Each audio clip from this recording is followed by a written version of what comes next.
You have felt it before. Someone walks into the room, says nothing unusual, does nothing obviously wrong, and something in you immediately wants to leave. You cannot explain it. You cannot point to a single thing they did. But the feeling is undeniable, specific, and oddly urgent.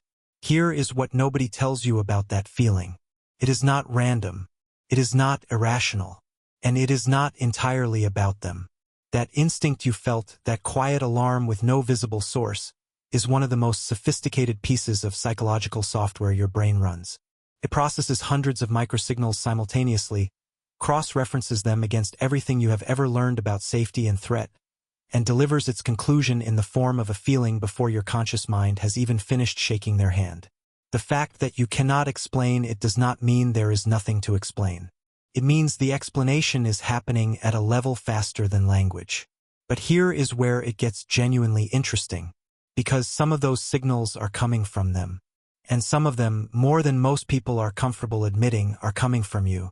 By the end of this video, you will understand exactly what is happening in those moments. Not in a vague, trust-your-gut way. In a specific, psychologically grounded way that will permanently change how you read uncomfortable people, and what you understand about your own reactions to them. There is one particular source of this discomfort that we will get to later, one that has nothing to do with the other person's behavior at all. That tends to be the most unsettling realization of everything covered here. Hold that thought. First, let us start with what is actually happening on their side of the equation. Some people make you uncomfortable because their social signals do not sync. Human beings are wired for synchrony. In any healthy interaction, there is a continuous, largely unconscious exchange of matching signals. Your pace of speech influences theirs, your energy level calibrates to the room, your facial expressions respond to the emotional content of what is being said. This synchrony happens automatically between people who are relaxed, present, and not running a hidden agenda. It is the invisible rhythm underneath every comfortable conversation. When someone's signals do not sync, when their smile arrives slightly after the emotional moment that should have triggered it, when their laugh is paced just a half beat off, when their eye contact is either slightly too intense or slightly too managed, your nervous system flags it immediately. Not as rudeness, not as a personality quirk, as a mismatch. And mismatches, evolutionarily speaking, have always meant something worth paying attention to. Here is the strange part. The person creating this mismatch is often completely unaware they are doing it. They are not performing insincerity. They are managing something, anxiety, hidden stress, a private preoccupation, and that internal management is leaking into their external signals in ways they cannot control and you cannot consciously identify. You just feel the static. And your brain, running its threat detection software in the background, registers that static as a reason to stay alert. But signal mismatch is only the first layer. Because underneath it is something that explains why certain people trigger this response in you specifically, even when others in the same room feel nothing at all. The same person can walk into two different rooms and produce two completely different reactions. In one room, people feel vaguely uneasy. In the other, nobody notices anything unusual. Same person, same behavior, entirely different response. This tells you something important. The discomfort you feel around certain people is not a fixed property of who they are. It is a reaction that lives in the space between them and you. And that space is shaped by something most people never think to examine, your own history of what unsafe has felt like. Your nervous system does not evaluate people in a vacuum. It evaluates them against a lifetime of accumulated data, every relationship where trust was broken, every environment where you had to stay alert, every person who presented one face publicly and operated differently in private. All of that experience gets compressed into a set of unconscious pattern templates. And when someone in your present triggers enough similarities to a pattern from your past, the alarm sounds. Even if the person in front of you is entirely different from the one who originally created that pattern. This is not a flaw in your perception. It is your brain doing exactly what it was designed to do, protect you by recognizing familiar danger signatures before they fully materialize. The problem is that the system was built for speed, not accuracy. It would rather give you 10 false alarms than miss one real threat. Most people completely miss this when they try to explain why someone makes them uncomfortable. They focus entirely outward, cataloging the other person's behavior, looking for the specific thing that caused the reaction.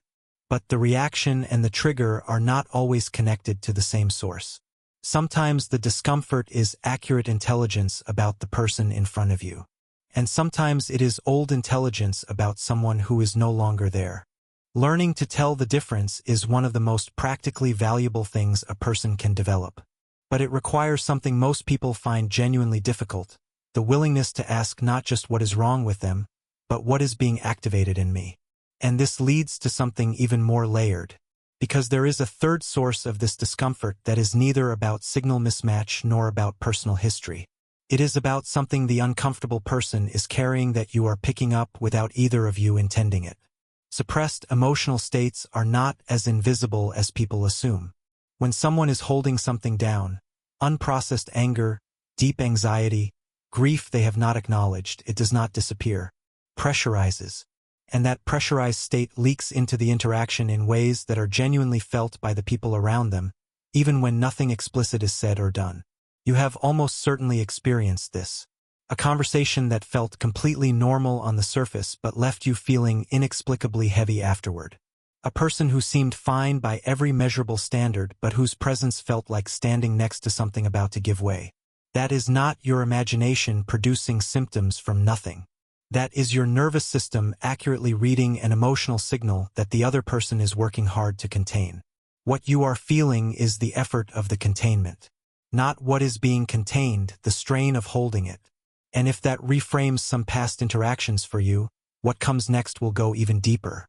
We have covered signal mismatch, personal history, and suppressed emotional states. But there is one final source of this discomfort, the one I mentioned at the very beginning, and it is the one that tends to land hardest. Because it has nothing to do with anything being wrong with the other person. It has to do with something uncomfortably right about them. Sometimes people make you uncomfortable not because they are hiding something dark, but because they are not hiding anything at all. There is a specific type of person whose presence creates unease simply through their authenticity. They do not perform social niceties they do not feel. They do not laugh at things they do not find funny. They do not manage their expression to make you more comfortable. They simply exist, fully and without apology, in whatever state they are actually in. And for most people, that level of unfiltered presence is deeply destabilizing. Here is why. Social interaction, for the majority of people, operates on an implicit agreement of mutual performance. You soften your edges, they soften theirs. You present a managed version of yourself, they present a managed version of themselves. And within that shared performance, everyone feels safe because everyone is playing by the same rules. The authentically uncomfortable person is not playing. And their refusal to perform, even though it is entirely non-aggressive, even though they are not doing anything to you, breaks the agreement. Suddenly your own performance feels visible in a way it normally does not. You become aware of your own management, your own careful presentation, your own gap between what you are projecting and what you are actually feeling. Their honesty becomes a mirror, and the discomfort you feel is not really about them at all. It is about what their presence reveals about you. This is the realization that tends to sit with people longest, because it reframes the entire experience of social discomfort from something that happens to you into something that happens in you. The person is not the source. They are the surface the feeling bounces off of. And once you understand that, something genuinely useful becomes available to you. Because you can now ask a different question in those moments. Instead of what is wrong with them, you can ask, what is this showing me? Is this signal mismatch telling me to pay closer attention to someone whose behavior genuinely does not add up? Is this an old pattern firing from a past that no longer applies? Is this someone carrying something heavy that I am absorbing without realizing it? Or is this the particular discomfort of being near someone whose authenticity is reflecting something I have been carefully avoiding in myself? Each of those questions points somewhere real. Each of them leads somewhere useful. And none of them are available to you if you stay on the surface of the feeling and simply decide that the other person is the problem. The most socially intelligent people are not the ones who never feel uncomfortable. They are the ones who have learned to treat discomfort as information rather than verdict, to stay curious about what it is pointing toward instead of immediately moving away from it. Because sometimes what makes you most uncomfortable is exactly what you most needed to notice.